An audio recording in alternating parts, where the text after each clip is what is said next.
Boa noite a todos, meu nome é André Mansano, eu sou médico especialista no tratamento de dores crônicas e nós estamos começando agora mais um Tira Dúvidas ao vivo a respeito de dor crônica. Então quem tiver dúvidas, por favor, escreva aqui abaixo dessa transmissão, lembrando que o vídeo vai ficar gravado na nossa página após o término aqui, tá bem? As pessoas estão começando a entrar.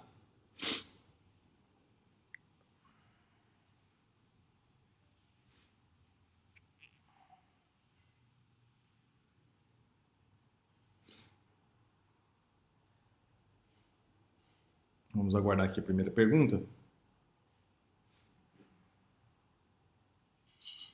A Marcela Liberati diz, fale sobre N.T. Marcela, pode ser que eu esteja errado, mas eu imagino que seja neuralgia do trigêmeo. Se não for, você me corrija, por favor. Então, vamos falar sobre a neuralgia do trigêmeo. Primeiro, o que é o nervo trigêmeo, né? Deixa eu mostrar aqui para vocês. O nervo trigêmeo, ele recebe esse nome porque ele tem 3 ramos, tá bem? O primeiro ramo, chamado oftálmico, vai inervar essa parte superior da cabeça que vocês estão vendo aqui, pintada mais em roxo na figura, parte superior da cabeça, tá bem? O segundo ramo, chamado de nervo maxilar, vai inervar essa parte aqui do meio do rosto, pintada aqui mais ou menos em verde, tá bem? E o terceiro ramo é chamado mandibular e ele inerva então essa parte inferior do rosto, pintada aqui mais ou menos em azul, tá bem? O que o paciente com neuralgia do trigêmeo apresenta? Ele apresenta, então, crises de dores faciais em um ou mais ramos do trigêmeo, sem irradiação. O que eu quero dizer com sem irradiação? A dor não vem aqui para trás da cabeça, tampouco aqui no pescoço, tá? Se a dor acontecer no pescoço, essa dor do pescoço não é da neuralgia do trigêmeo, tá? Agora, as principais características. Ela é do tipo choque, na grande maioria das vezes é do tipo choque, eventualmente empontada e fisgada. Ela vem em crises, então o paciente refere que a dor começa e termina de forma mais rápida. E ela pode ser desencadeada, então, por estímulos táteis, como falar, mastigar e escovar os dentes, tá bem? Respondendo até aqui uma pergunta da Estela, perguntando se o frio aumenta a dor do trigêmeo. Pode aumentar sim, Estela, tá bom? Com relação ao diagnóstico do paciente com neuralgia do trigêmeo, ele é feito de forma clínica, então isso não aparece em exames, tá? Então isso aqui é muito importante. Pacientes com neuralgia do trigêmeo, eles podem ter exames de imagem, como a ressonância nuclear magnética da cabeça, completamente normal. Em alguns pacientes, pode apresentar, então, pode aparecer uma compressão do nervo trigêmeo, causada por um vaso sanguíneo, ou uma artéria ou uma veia, e muito mais raramente por um tumor, que frequentemente é benigno, tá? Mas o exame pode ser completamente normal. Com relação ao tratamento do paciente com neuralgia do trigêmeo, inicialmente, os pacientes devem ser tratados com o uso de medicamentos. E os medicamentos mais utilizados para neuralgia do trigêmeo são os anticonvulsivantes. Então, até recentemente eu coloquei um vídeo a respeito disso, como que os anticonvulsivantes ajudam o paciente com dor crônica. Acontece que os anticonvulsivantes, eles atuam diminuindo os disparos daqueles neurônios que estão causando a convulsão. E eles também têm a propriedade de estabilizar alguns neurônios que estão carregando informações de dor, em especial das neuralgias, por exemplo, a neuralgia do trigêmeo, tá bem? Os anticonvulsivantes resolvem mais ou menos 50 a 70% dos casos de neuralgia do trigêmeo. Não são todos, mas é uma parcela significativa. Quando isso não acontece, ou quando o paciente apresenta efeitos colaterais muito significativos da medicação, nós podemos lançar mão, então, ou dos procedimentos minimamente invasivos, que eu vou comentar mais para frente, ou até da cirurgia de descompressão do trigêmeo, que é de fato abrir uma neurocirurgia para descomprimir o nervo trigêmeo, tá? Então, com relação aos procedimentos minimamente invasivos, nós temos um grande exemplo que é a radiofrequência, que é um procedimento realizado sob sedação, sem necessidade de internação, e é indicado então para pacientes que não melhoraram com os medicamentos. Como que funciona a radiofrequência, né? Então nós conseguimos identificar, aqui à esquerda de vocês é uma foto real do nervo trigêmeo, aqui os 3 ramos, tá bem? Nós conseguimos identificar, aqui tem uma ilustração à direita, um buraquinho no osso, que é por onde passa o nervo trigêmeo. E nós identificamos isso através de um raio-x específico no centro cirúrgico, tá bem? Então nós vemos aqui um buraquinho no osso.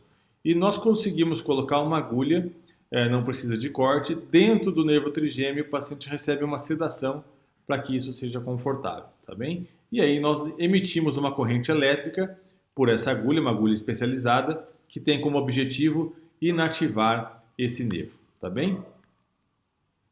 Aqui um estudo com 1.600 pacientes submetidos ao procedimento, aqui mostrando um alívio imediato em mais de 95% dos casos. Esses pacientes foram seguidos durante 20 anos e aqui na coluna em azul, os pacientes que fizeram apenas uma radiofrequência, pouco mais da metade em 10 anos ainda sem dor. E em verde, os pacientes que repetiram o procedimento uma vez que as dores recidivaram, mantendo alta eficácia, tá bem? Existem algumas complicações possíveis, e isso é muito importante que o paciente converse com o médico que vai realizar o procedimento, tá bem? Não façam procedimentos sem saber das complicações possíveis. A mais temida, e graças a Deus mais rara, é o que nós chamamos de anestesia dolorosa. É o paciente ficar com o rosto dormente, como se fosse uma anestesia de dentista, e ainda assim com dor. Acontece em 0,8% dos casos. O que mais acontece são alterações da sensibilidade, como um leve formigamento na região, tá bem? Ou eventualmente dormência, tá? A compressão por balão também é um procedimento feito sem cirurgia, também feito sob sedação, sem necessidade de internação. E como que funciona? Nós também colocamos uma agulha dentro do nervo trigêmeo, mas ao invés de emitirmos uma corrente elétrica, nós colocamos um catéter que tem um balãozinho na ponta, insuflamos esse balão por um determinado tempo. Essa insuflação causa uma falta de sangue no nervo trigêmeo e essa falta de sangue então é que vai inativar o nervo trigêmeo, tá bem? E no final a gente retira não só a agulha como o balão, não fica nada no paciente. Então, Marcela, basicamente isso é o resumo da neuralgia do trigêmeo que eu entendi que foi a sua pergunta.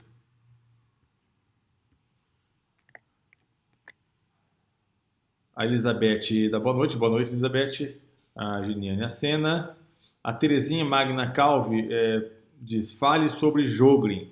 O Sjögren é uma doença reumatológica, Terezinha, então está dentro do campo dos populares reumatismos, né? E ele pode sim causar dores pelo corpo, dores articulares, e a principal característica da doença é então causar secura, não só nas mucosas, mas também nos olhos, né? O paciente lacrimeja menos, saliva menos, isso muitas vezes é o que mais incomoda o paciente.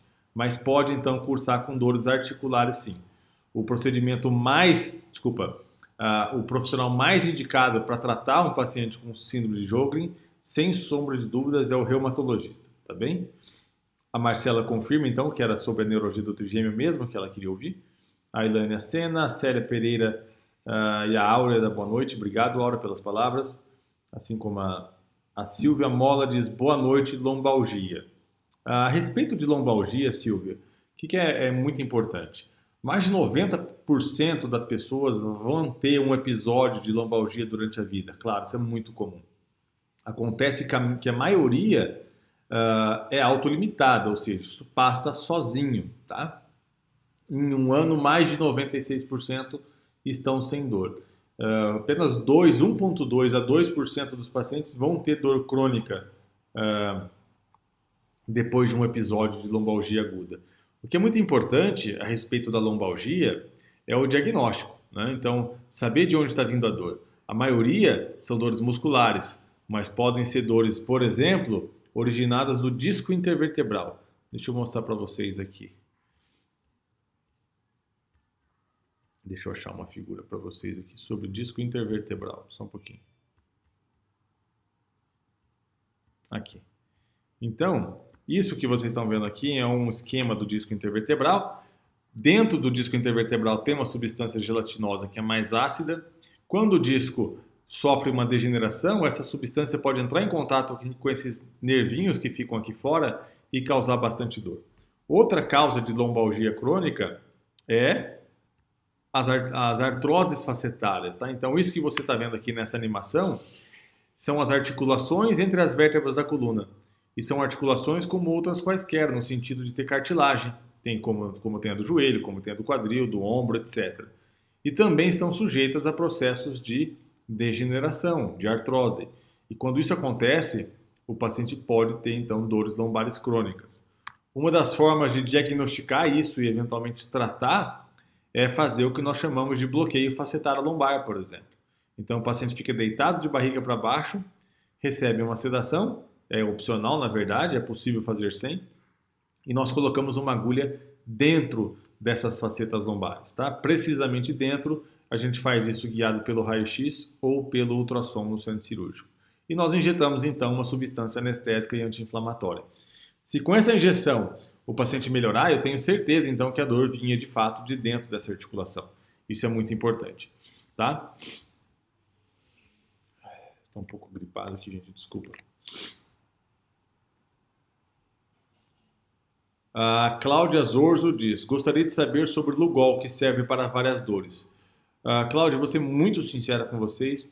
Eu desconheço estudos científicos a respeito disso para dores crônicas, mas eu vou então pesquisar para vocês mais a fundo, tá bem? Me cobre, nem que seja inbox, que eu pesquiso isso para vocês.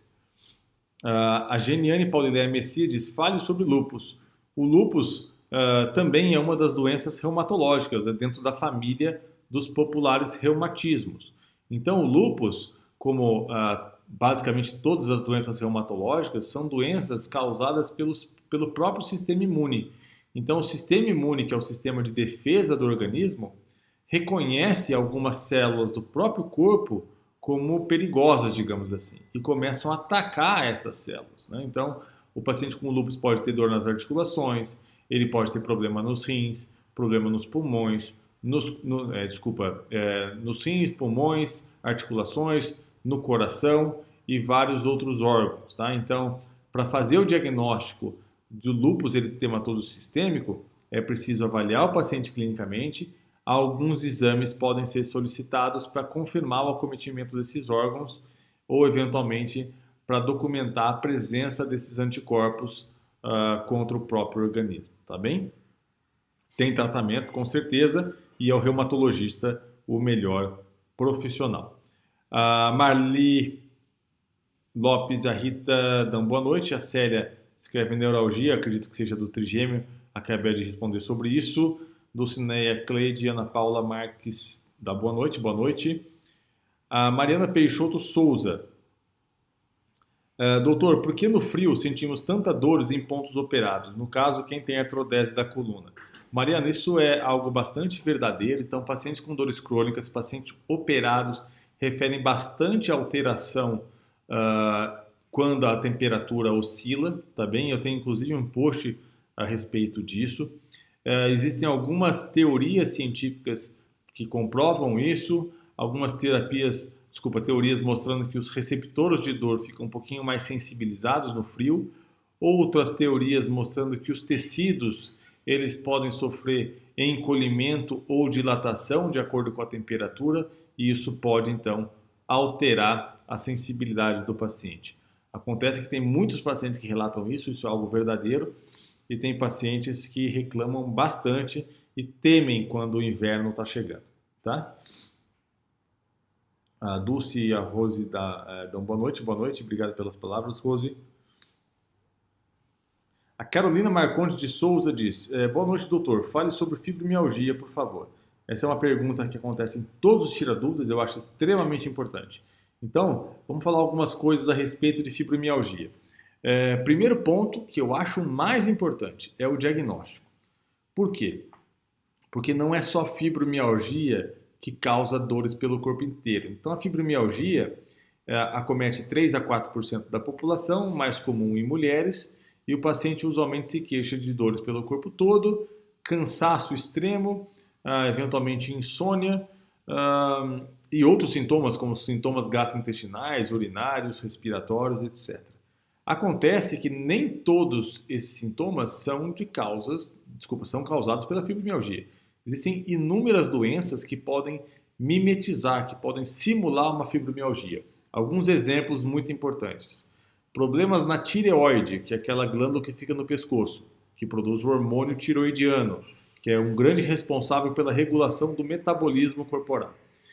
Nos pacientes com hipotireoidismo, ou seja, os pacientes que produzem pouco hormônio tiroidiano, esses pacientes podem reclamar de cansaço e de dores crônicas. E o tratamento é a reposição do hormônio, não é um tratamento para fibromialgia que eu vou falar mais para frente, tá bem? Problemas na paratireoide, que é outra glândulazinha, são 4 glândulas que ficam pertinho da tireoide e são responsáveis então por regular a quantidade de cálcio que fica no sangue e nos ossos.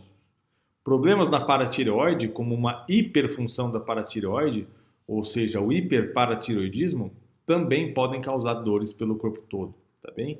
Outros problemas como infecção crônica, hepatite C, eventualmente HIV, também causam dores generalizadas. Deficiências vitamínicas severas, exemplos, vitamina C, vitamina D, também podem causar isso. Medicamentos, como os medicamentos para o colesterol, em alguns casos, também causam dores generalizadas. Então, doenças reumatológicas também podem causar. Então, o diagnóstico, Carolina, é muito importante, tá? Uma vez firmado o diagnóstico da fibromialgia, e aí é muito importante que se diga, não há exame que comprove o diagnóstico de fibromialgia. Nenhum, tá? Não existe exame que comprove esse diagnóstico. Os exames são utilizados, na verdade, para afastar outras doenças. Uma vez que não é achado nenhuma doença, ou seja, aí ficamos com o diagnóstico de fibromialgia, o tratamento deve ser multidisciplinar. E aí eu explico o que é isso. O paciente deve receber vários tipos de tratamento. Exercícios físicos é, sem sombra de dúvidas, muito importante, exercícios físicos regulares, tanto faz se é exercício de fortalecimento em academia ou aeróbicos, como natação, corrida, caminhada, hidroginástica, coisa do tipo, também, são muito importantes. Alguns medicamentos, em especial alguns antidepressivos e alguns anticonvulsivantes também. Psicoterapia, isso é muito importante, então os estudos mostram que a psicoterapia tem um poder analgésico tão forte quanto os medicamentos, então o paciente que não faz a psicoterapia, ele perde um tipo de tratamento tão eficaz quanto os medicamentos, com menos efeitos colaterais. E outros tratamentos, como por exemplo a acupuntura. Então o que a gente percebe é que no paciente que faz o tratamento completo, ele melhora. O paciente que toma apenas medicamentos, esses pacientes têm baixa probabilidade de melhorar, tá bem? A Crisa, boa noite. Deixa eu ver aqui. Odilon Simes. Boa noite. Eu fiz cirurgias de coluna L4, L5, 10 meses lado esquerdo. Ainda tenho muitas dores. Fiz eletroneuromiografia e deu dor crônica. O médico disse que ia fazendo exercício. O que devo fazer? Alguns esclarecimentos, Odilon. Primeiro, pacientes que permanecem com dor após cirurgia de coluna são muito frequentes, tá? Então, mais ou menos, varia muito o número, mas entre 10% e 40% dos pacientes que operam a coluna voltam a ter dor, tá? É até chamado de síndrome pós-laminectomia. Laminectomia é um dos tipos de cirurgia de coluna, tá? A eletroneuromiografia não tem o poder de dizer, por exemplo, que o paciente tem dor crônica. Dor crônica é um sintoma que o paciente refere, ponto. A eletroneuromiografia pode ajudar, eventualmente, a mostrar que a dor vem de um nervo ou de outro, tá? Mas não tem o poder de dizer que deu, entre aspas, dor crônica. O que você deve fazer? Primeiro é procurar um médico para fazer um diagnóstico. Por quê? Porque existem várias causas de dores na coluna pós-cirurgia de dores lombares pós-cirurgia de coluna. Eu dei recentemente uma entrevista no programa Consulta Doutor. Essa entrevista está no meu site, aqui que está abaixo, doutorandremansano.com.br. Você clica lá em vídeos e procura lá. Tem uma entrevista de quase 1 hora, se não me engano, só a respeito desse tema. Então, o que pode causar uma dor pós-cirurgia de coluna? A formação de cicatrizes nas regiões dos nervos. Então, onde o cirurgião mexe, pode formar umas pequenas cicatrizes que comprimem os nervos, tá bem? É possível que o problema que levou à cirurgia piore, por exemplo, uma hérnia de disco que era pequena pode ficar um pouco maior, isso pode piorar as dores do paciente. Sobrecarga de algumas articulações, em especial a articulação sacroiliaca. Deixa eu mostrar aqui para vocês o que é articulação sacroiliaca, isso é muito importante nesse tipo de caso. Só um pouquinho, deixa eu achar aqui.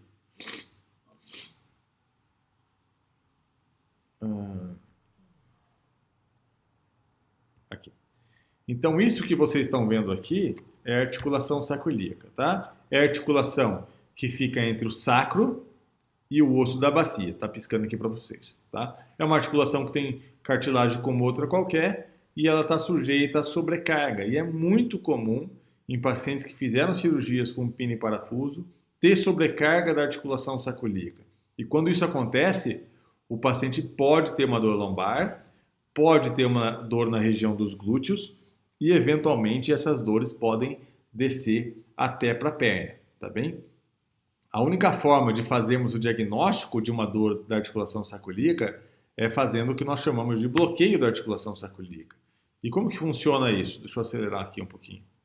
Nós identificamos a articulação sacroiliaca com raio-x no centro cirúrgico, então o paciente fica deitado de barriga para baixo, recebe uma pequena sedação para que seja confortável. Nós localizamos essa articulação com o auxílio do raio-x, isso pode ser feito também com o auxílio da ultrassonografia, e nós então fazemos uma anestesia local e colocamos uma agulha especificamente dentro dessa articulação, tá bem? Como vocês estão vendo aqui nessa animação. Injetamos uma substância anestésica e anti-inflamatória. Se o paciente melhorar, nós temos a certeza então que a dor vinha de fato dessa articulação. Tá bem? Então, Odilon, primeira coisa que eu recomendo para você é que você seja consultado por um médico da sua confiança para que esse faça o diagnóstico. Isso é muito importante. Tá bem? O Ivan Geller diz dor muito forte na coluna. Então, eu mostrei aqui uma das grandes causas de dores de coluna, que é a articulação sacroiliaca. Outra fonte de dor são as articulações entre as vértebras da coluna lombar, o disco intervertebral, os músculos e alguns ligamentos. Então, Ivan, o exame físico é muito importante. Por quê? Porque o médico tem a capacidade de palpar algumas estruturas e de fazer algumas manobras, e isso aumenta a suspeita de que uma ou outra estrutura seja fonte de dor. Em casos bem selecionados, exames de imagem como a ressonância podem ser solicitados, mas isso não ajuda na maioria dos casos, na verdade. A Magali Fernanda diz, fibromialgia pode dar essa dor? Não sei exatamente de que dor você está falando, talvez eu estivesse falando alguma coisa quando você escreveu, mas agora ficou fora de contexto. A Dulce Arruda Matos. Doutor, eu tenho lordose, escoliose S1 e não consigo dormir do lado que está desviado, só consigo dormir do outro porque eu tenho tonturas. Isso pode ser da coluna? Tonturas da coluna, eventualmente de algum problema cervical, mas é bem mais raro, tá? Não apostaria que as suas tonturas sejam da coluna, não. Precisaria examinar, mas não apostaria nisso, não. A Elaine Martins diz que foi muito difícil descobrir o diagnóstico da mãe dela.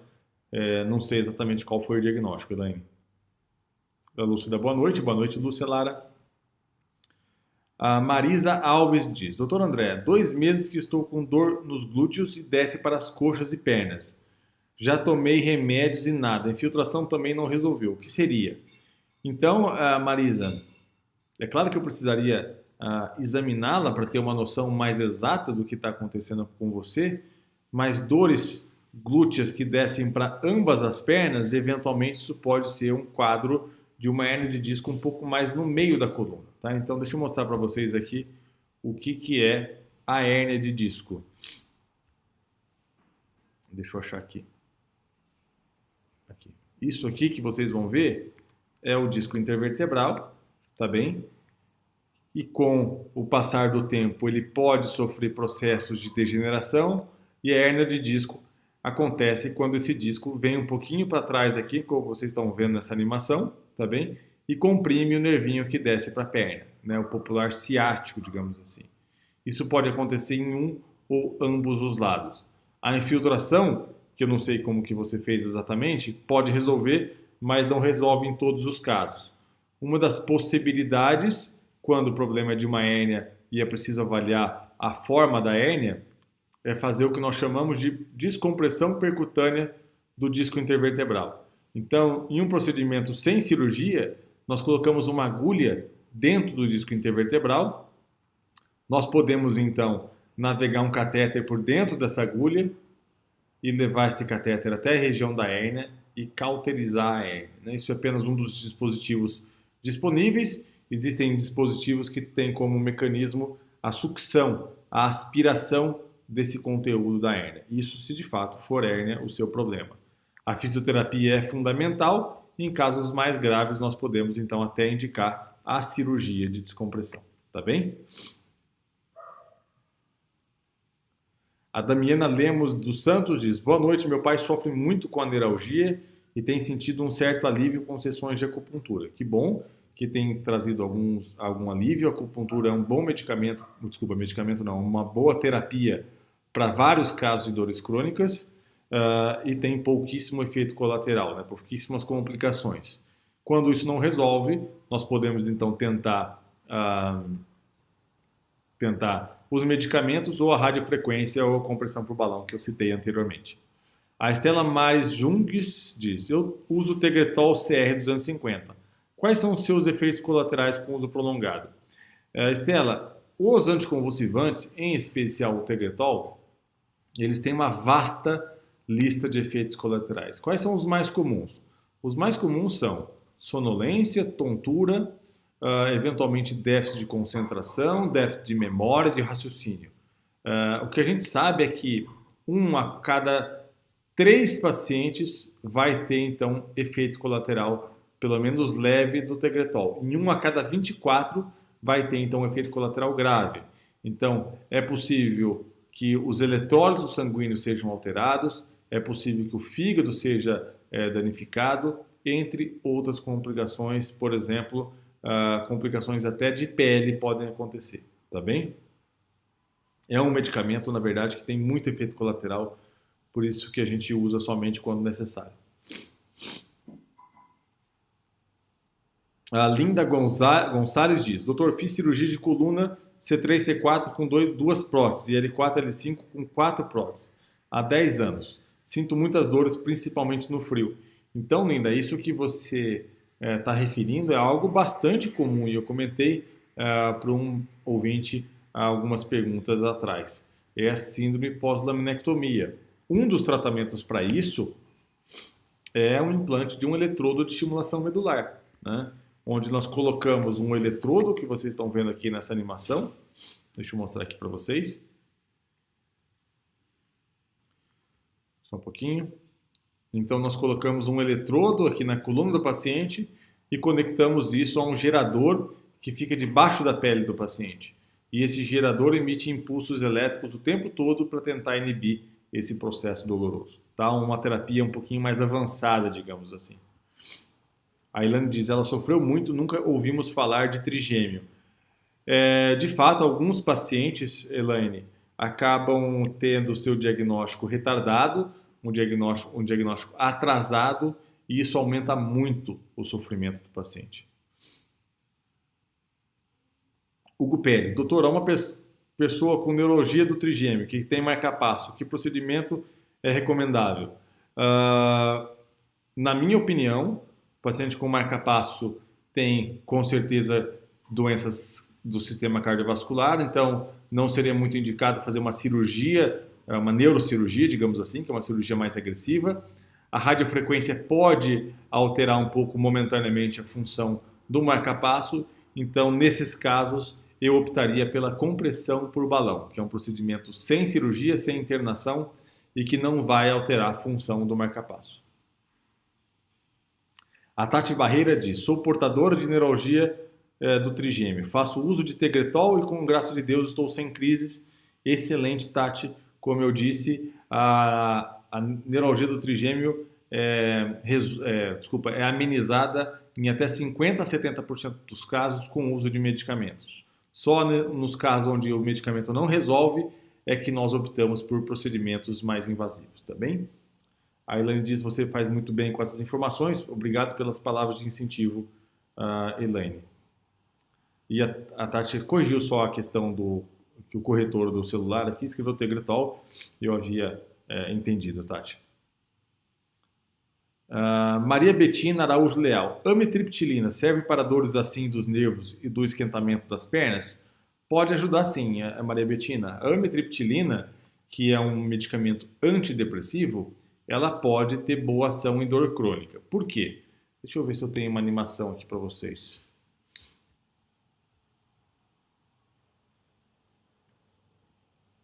Aqui.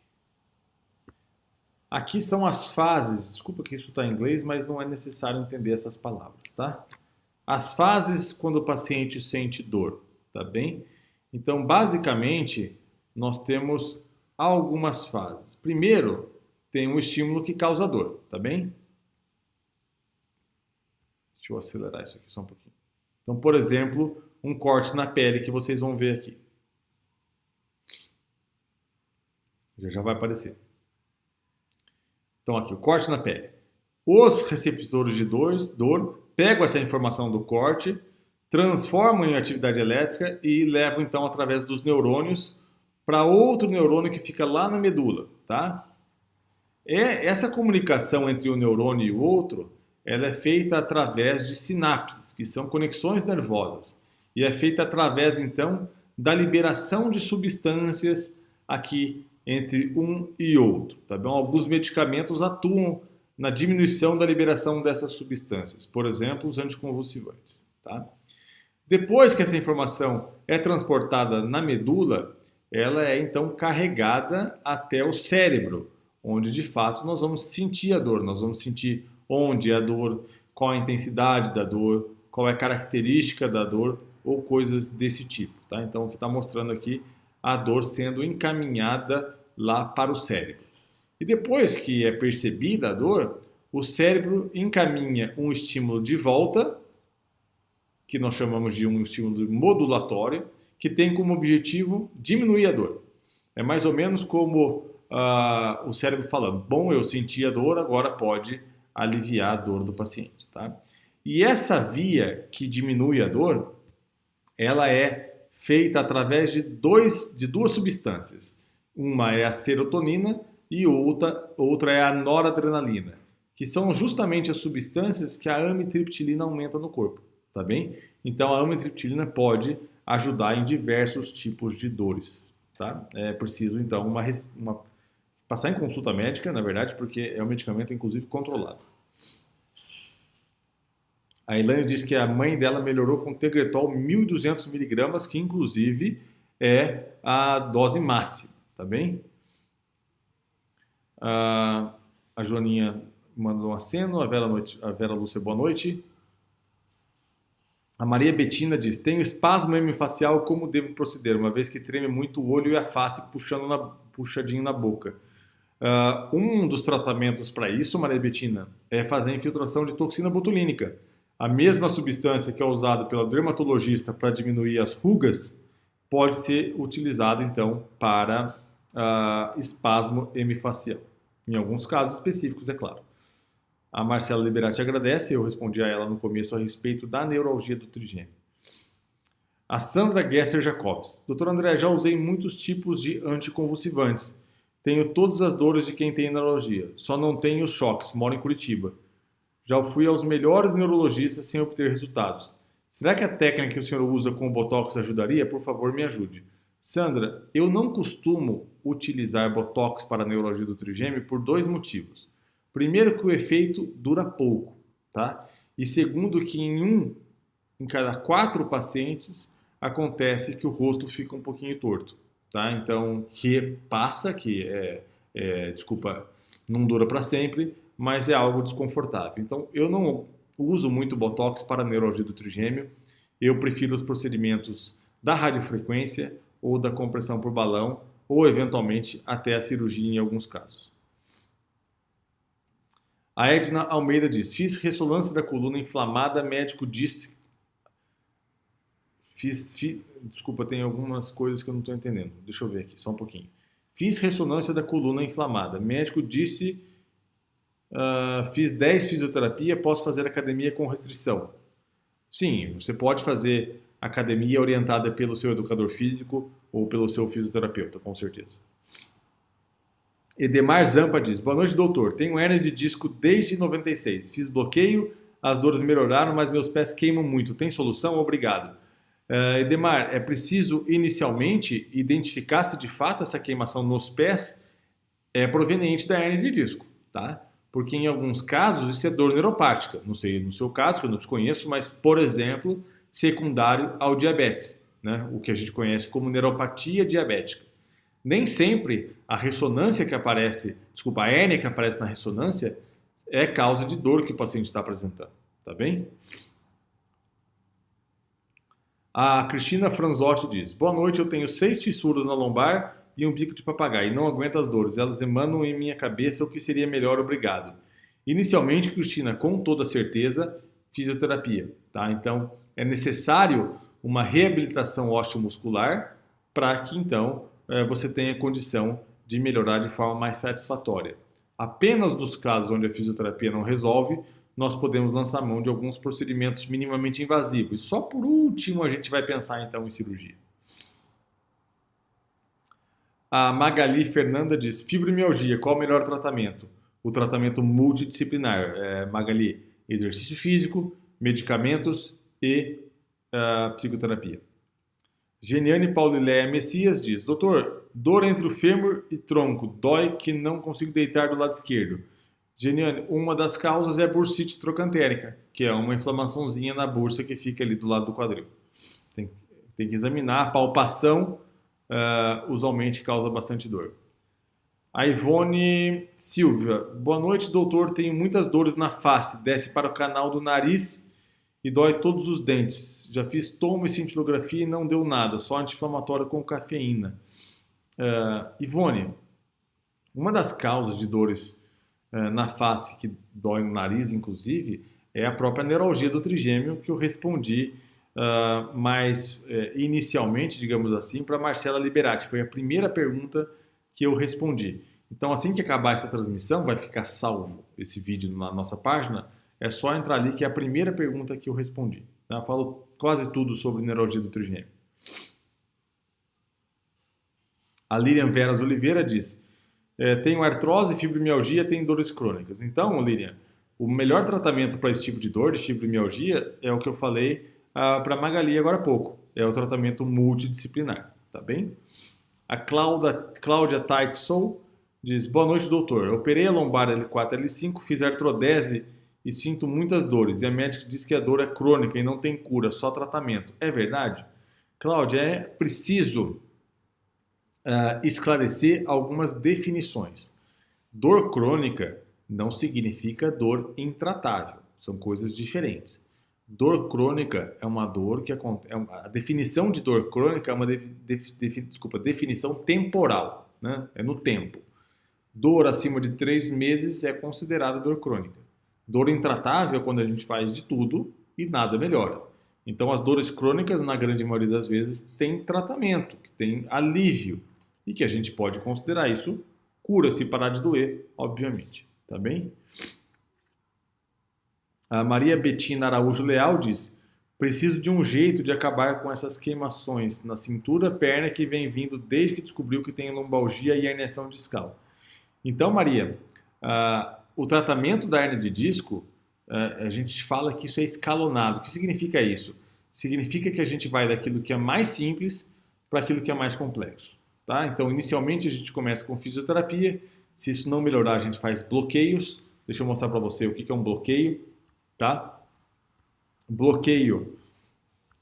Então, deixa eu achar aqui só um pouquinho. Aqui. Bloqueio, então, nós colocamos uma agulha guiada pelo raio-x no centro cirúrgico ao lado do nervinho que está sendo comprimido pela hérnia, assim que você vai ver nessa animação aqui. E nós injetamos, então, uma substância anestésica e anti-inflamatória, tá? Outra opção é a descompressão percutânea que eu mostrei anteriormente. entre aspas, tirar um pedacinho da hérnia com o auxílio de uma agulha. E até cirurgia em alguns casos. Mas é importante ir daquilo que é mais simples para aquilo que é mais complexo. Tá bem? Angélica Soares. Boa noite. Fui diagnosticada com artrose. Que tipo de exercício eu posso estar fazendo para ativar osteoblastos? Tenho uma degeneração nas facetas da L1 até L5. Exercícios quaisquer ativam osteoblastos, né, que são células que vão ajudar a manter o cálcio nos ossos, né? Os exercícios que mais ativam osteoblastos são exercícios de fortalecimento e de impacto. Então, academia e esportes em geral, tá bem? Leonardo Borges, dor neuropática tem cura? Radiofrequência anula nervo que causa dor neuropática? Leonardo, primeiro, é preciso identificar a causa da dor neuropática. Existem várias causas de dores neuropáticas. E as dores neuropáticas, que são causadas, então, pela disfunção dos próprios nervos que carregam a informação de dor, elas podem ser, que nós chamamos de polineuropatias, ou seja, são dores de vários nervos, ou podem ser mononeuropatias, uma dor de um nervo só. A radiofrequência, ela não tem o poder de anular completamente o nervo que causa a dor neuropática. Em alguns casos a gente pode fazer isso, como por exemplo na radiofrequência do trigêmeo. Por quê? Porque aquele nervo do trigêmeo, ele não é responsável pela movimentação do rosto. Então nós podemos, entre aspas, queimá-lo. Agora, existem vários nervos que são mistos. Eles têm função sensorial e têm função motora. Então esses nervos nós não podemos queimá-los com radiofrequência. Também nós podemos fazer um tipo de radiofrequência que é a radiofrequência pulsada. Primeiro, com certeza, é diagnóstico. Você tem que buscar um diagnóstico. E aí um médico de sua confiança é que pode te ajudar nisso. Fátima Nunes. Olá, doutor. Tenho 5 hérnias de disco na lombar e tenho bico de papagaio. Sinto muita dor lombar e no pé da barriga. Será que essa dor no pé da barriga faz parte das hérnias ou não? Muito provavelmente não, Fátima. Muito provavelmente não. A Fabiana Vargas. Somos um país tão rico e a medicina evoluindo muito e não temos privilégio de nos tratar com uma saúde de qualidade, infelizmente. Eu discordo em parte, Fabiana, nós não somos um país rico e a nossa saúde está péssima, na minha opinião. Então a gente precisa, de fato, exigir mais dos nossos governantes a respeito da saúde, em especial da saúde pública. A Sandra Gesser Jacobs pergunta, Dr. Botox pode ajudar no tratamento das dores da neurologia do trigêmeo? Pode, embora eu utilize com muitíssima pouca frequência, digamos assim. Tá bem? Só um minutinho. A Elizabeth Galvão Escolástico diz, tenho hérnia de disco cervical, mas não pude tomar medicamento anticonvulsivante. Então tento suportar a dor tomando Tandrilax e tomo também 30 mg de duloxetina. Então, Elizabeth, o Tandrilax é um medicamento que contém anti-inflamatório e todo anti-inflamatório nos preocupa com o seu uso crônico porque ele pode afetar não só os rins, mas também o estômago. É importante que você faça fisioterapia, isso você não mencionou aqui. Então, é muito frequente o paciente negligenciar a importância da fisioterapia. Isso é fundamental que seja feito, tá bem? A Ana Augusta diz, boa noite, por favor, fale sobre mieloma múltiplo com tumor em vértebras T3 e T4, com compressão de medula e perda de movimentos em membros inferiores, obrigados. Ana, um paciente com tumor nas vértebras que comprime a medula a ponto de perder os movimentos, ele precisa ser avaliado de forma rápida por um cirurgião de coluna, seja ele ortopedista ou seja ele um neurocirurgião. Mas é importante que passem em avaliação o quanto antes para ver se é possível realizar uma cirurgia para descomprimir a medula. Só isso teria capacidade de devolver os movimentos nas pernas desse paciente, tá bem? Então, nós chegamos ao fim então de mais um Tira Dúvidas ao vivo a respeito de dores crônicas, que vai ao ar aí toda quinta-feira, das 8h30 às 9h15, tá bem? Tenham todos aí uma boa noite.